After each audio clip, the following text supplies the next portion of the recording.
So I had wanted to say this thing last week, but for some reasons I just, didn't say it. But now I feel like I need to say it again. And what's that? I feel disappointed when I see some Christians, when I see the way some Christians react to interdenominational marriage. Like, for me, it's just so disappointing. And for me, it's like putting God in a box, expecting him to act a certain way, expecting him to do what we expect him to do. We don't expect him to be dynamic. Even when we know from the scriptures that God knows the hearts of every man, we know that God knows the end from the beginning and he knows the beginning from the end. Still, somehow we just want him to act the way we want him to act. Like, someone is getting married and the person he or she is getting married to is not from your denomination, and you think the person has backslided, you think the person is no more a Christian. Like, how please? Did we pray with the person to know the will of God for the person's life? Did you even care to pray for the person? How are you sure, or how do you know the person is not marrying the will of God? I thought the most important thing is the person should be born again, isn't it?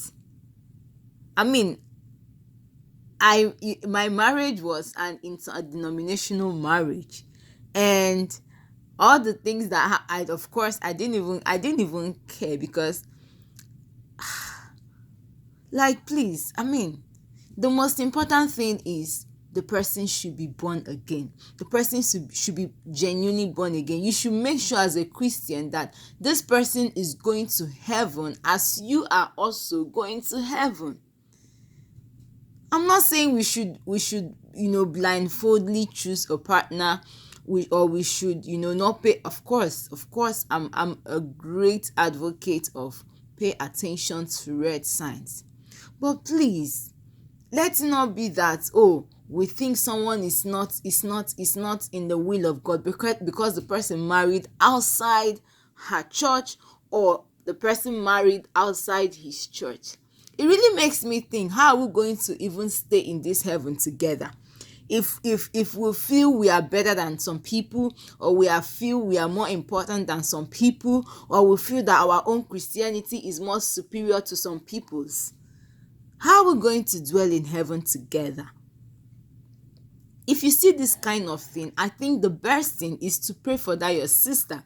The best thing is to pray for that your brother. Not quarrel with the person, not beef the person, not stop talking to the person, or start treating the person in a certain way.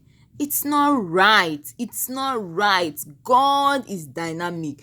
God is the one that knows their end. And if oh my God, if he has chosen and said, oh, A, your husband is in so place, B, your wife is in so place, why are we questioning that? For crying out loud, why are we questioning that? We are going to heaven together, and remember, in heaven there is no denomination. And if you hate your brother, I mean, if you can't pray for your brother, or if you can't accommodate your brother, how are we going to go to heaven together? I think we should just look into this and straighten it out, right? It should be made right. It's not correct for us to be seen in this manner as Christians. I pray God helps us, honestly. I just pray.